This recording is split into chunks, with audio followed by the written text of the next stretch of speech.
lot of troubleshooting went into this one. First of all, I couldn't get this face plate out till I figured out that these bolts held in place. Now, I couldn't reach these bolts because they were in there, so I had to figure out how this elbow thing works. Got the bolts off.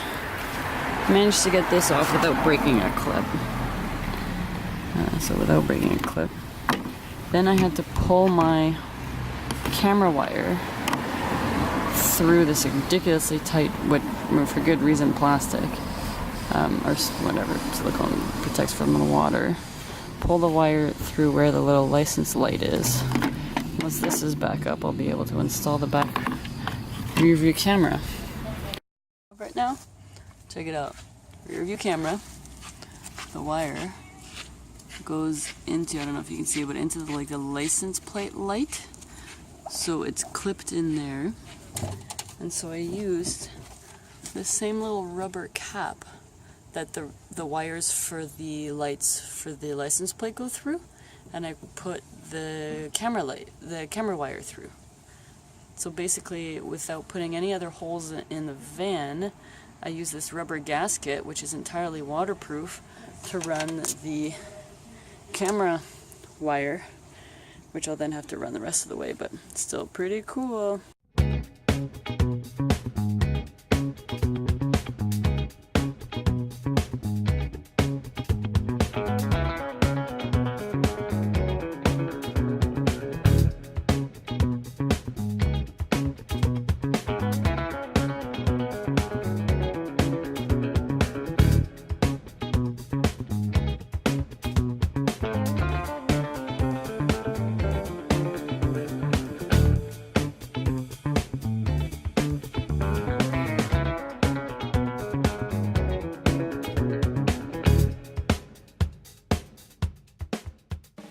Over the last weekend, ran a bunch of wires kind of under the floorboards here, mostly identified just for the heck of keeping organized. They're running underneath this board here, basically just following the tracks. And then it just so happened that this is how we wound up having to bring up the floor. There was kind of like this uneven space here where we needed two separate boards, so we wound up running all of our kitchen stuff through here because our kitchen happens to be on the opposite side of the van. So let's go see where we hooked that up. Just running along the wall. I covered this up because of the spray foam that should be happening. This will be leading into the cupboard around here, and that is for the water pump. Just a little bit further down that same line, here we have two connections for the convection oven that I'm hoping, or convection cooktop that I'm hoping to have set up on the kitchen, and also for the fridge. So I have both the connections for the fridge and the oven there. Leading through that same little space, but up the wall, I have 18 gauge. The other gauges are 14 because they're larger appliances, but this one's the 18 gauge wire for a light that we're hoping to put underneath the top cabinet. So we're going to have overhanging cabinets. This is the 18 gauge wire that we're going to have for undermounted lights. Hopefully it's not very long, but at the same time I just need this to go to the switch, and then I'll have to have another wire going from the switch over to the light, but that'll be inside the cabinet. Through basically the same consby, but I don't know where I wired that one actually, but up here we've got the fan, the extractor fan.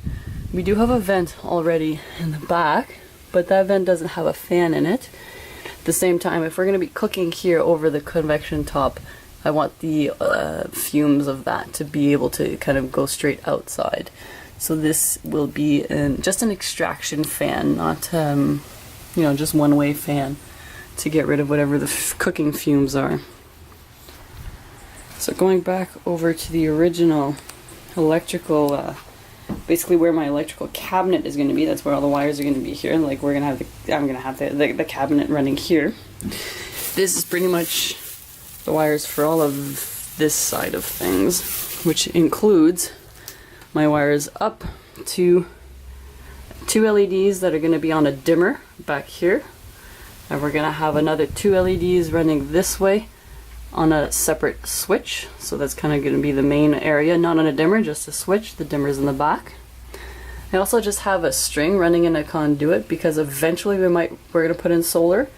As an initial kind of money saving tip, we're not going to put the solar up. We're just going to put a shore power connector, so something to plug into a wall, and we're going to use the alternator from the motor.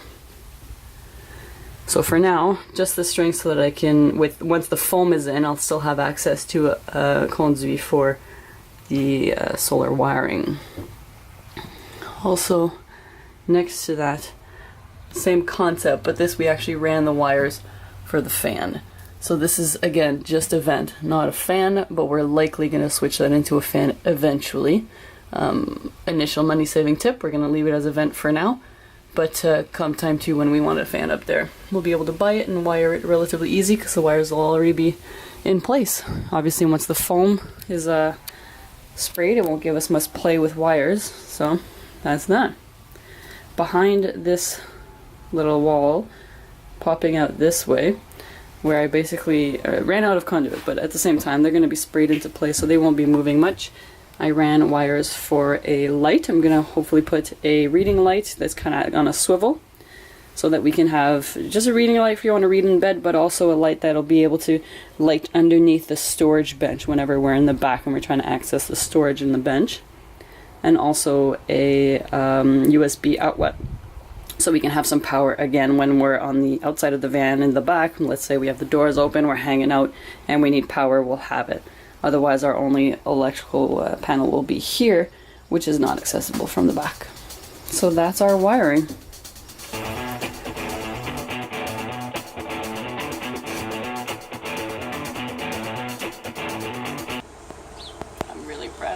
Baby's first drive-through. This is one of those moments where you really hope that 9 feet gets you there. For this drive thing, like a fucking champ. And the funny part is, I've never had to reach down for my takeout food. It's a different perspective.